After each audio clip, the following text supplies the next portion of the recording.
वंदे मातरम दोस्तों। आज हम इलेक्शन कमीशन के बारे में स्टडी करेंगे, क्योंकि आज का माहौल ऐसा हो गया है कि चुनाव चल रहा है कि चुनाव के बारे में कुछ ज्यादा जानकारी प्राप्त हम लोग को होना चाहिए। चुनाव क्यों होता है, कैसे होता है, उसी के संबंध में आज एक चैप्टर के बारे में हम लोग अध्ययन करेंगे, जो है कि इलेक्शन कमीशन। चुनाव कौन करवाता है, चुनाव करवाने की संस्था क्या है, उसमें उनका संविधान में क्या महत्व है, इसके बारे में हम लोग जानकारी आज प्राप्त करेंगे। इलेक्शन कमीशन के बारे में जानकारी प्राप्त करने के लिए सबसे पहले हम लोग पढ़ेंगे चुनाव आयोग। चुनाव आयोग में ये हमारे संविधान के आर्टिकल नंबर 324 से संबंधित है। आर्टिकल नंबर 324 और इनका भाग कितना है, 15। कौन सा भाग, 15। देखिए दोस्तों, भाग नंबर 5 जो है वो 5वां भाग है संघ से संबंधित, और संघ का 5/15 भाग किसका है, चुनाव आयोग। चुनाव आयोग का संबंध है। चुनाव आयोग के संबंध में पहले हम लोग अध्ययन करेंगे इसके कुछ विशेष गुणों के बारे में। उसके बाद इसका कुछ कार्य जो होता है, मुख्य रूप से जो कार्य होता है, ये 8 कार्य के बारे में अध्ययन करेंगे। तो ये क्या है, एक अस्थायी संस्था है जो कि चुनाव करवाता है। इलेक्शन कमीशन एक अस्थायी एवं संवैधानिक संस्था है, ठीक है। इसका जो वेतन जो मिलता है, इलेक्शन कमीशन एक ऐसी संस्था है जिसका वेतन संचित निधि द्वारा दिया जाता है। इसके द्वारा, संचित निधि के द्वारा। और इसकी स्थापना कब किया गया, 25 जनवरी 1950। 25 जनवरी 1950 को इसकी स्थापना किया गया। इसलिए 25 जनवरी को हम लोग मतदाता दिवस के रूप में भी मनाते हैं। इस रूप में मतदाता दिवस के रूप में भी मनाते हैं। इसका उद्देश्य स्वतंत्र और निष्पक्ष चुनाव करवाना है, ठीक है।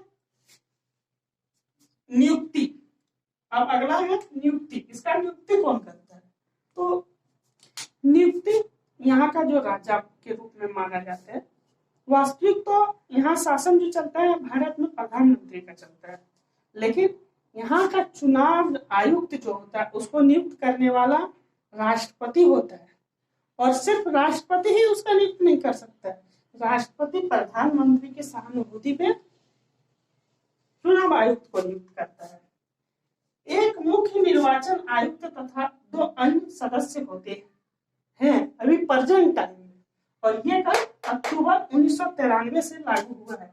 इससे पहले चुनाव आयुक्त जो था, मुख्य चुनाव आयुक्त एक होता था और एक अन्य चुनाव आयुक्त होते थे। लेकिन अक्टूबर 1993 से इसमें संशोधन करके एक मुख्य निर्वाचन आयुक्त तथा 2 अन्य सदस्य, एक की जगह 2 अन्य सदस्य लाए गए, यानी कि अब 3 सदस्य वाली संगठन हो गया।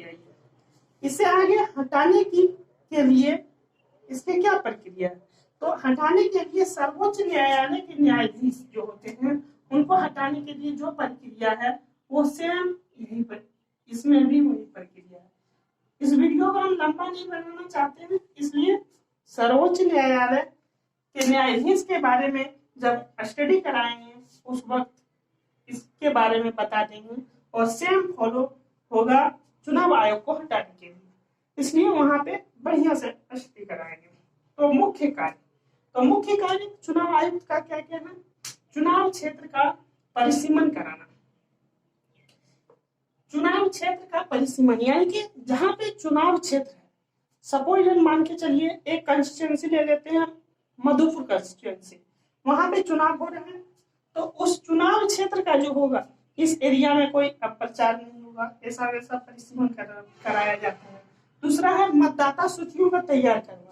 मतदाता सूची जो आपके घर में BLO के द्वारा पहुंचाया जाता है, वो जो तैयार किया जाता है चुनाव आयुक्त के द्वारा ही तैयार किया जाता है। ये आपके घरों तक कौन पहुंचाते हैं, BLO, ठीक है। BLO के जरिए ही आपके पास वोटर ID कार्ड वगैरह प्राप्त होता है। आपको BLO के जरिए, अगर आपको वोटर कार्ड आपका नहीं हुआ, नहीं बना है, कुछ बनवाना है, चेंज करवाना है, तो आप इसी ऑफिसर से कनेक्ट करके आप अपना वोटर कार्ड बनवा सकते हैं। अगला है राजनीतिक दलों को मान्यता दिलवाना। जैसे राजनीतिक दल हो गया, कुछ छोटा मोटा पार्टी है, वो धीरे धीरे प्रोग्रेस किया, 4-5 स्टेट में उसका सरकार में भागीदारी है, या फिर रूलिंग पार्टी में है, या फिर ऐसे निर्दलीय में, किसी तरह अगर 4-5 इसका कुछ कंडीशन है, और वैसे अगर वो पार्टी बड़ी पार्टी 4-5 स्टेट में हो गया तो वो नेशनल पार्टी का दर्जा वो प्राप्त कर सकता है।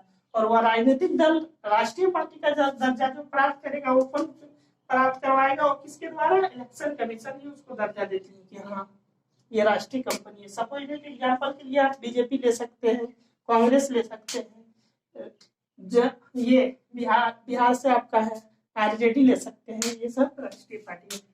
आगे जाके आपका चुनाव की व्यवस्था करना। जो चुनाव होता है, चाहे वो राष्ट्रपति का हो, प्रधानमंत्री का हो, उपराष्ट्रपति का हो, किसी का भी चुनाव हो, वो चुनाव कौन कराता है? इलेक्शन कमीशन कराता है। राजनीतिक दलों के लिए आचार संहिता।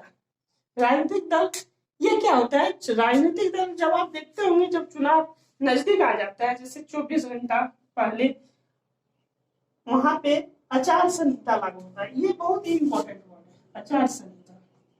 आचार संहिता जब लागू हो जाएगा तो उसके बाद बहुत सारे कंडीशन लागू हो जाते हैं। कोई भी जो कैंडिडेट्स हैं वो चुनावी प्रचार नहीं कर सकते हैं, और तरह तरह की पाबंदी लगाया जाता है। इसके बाद इसी प्रोसेस के बाद जो मतदान होता है, गुप्त मतदान, इसी के माध्यम से कोई प्रचार प्रसार नहीं कर सकता और कुछ नहीं हो सकता है। आगे है दलों को आरक्षित चुनाव चिन्ह प्रदान करना।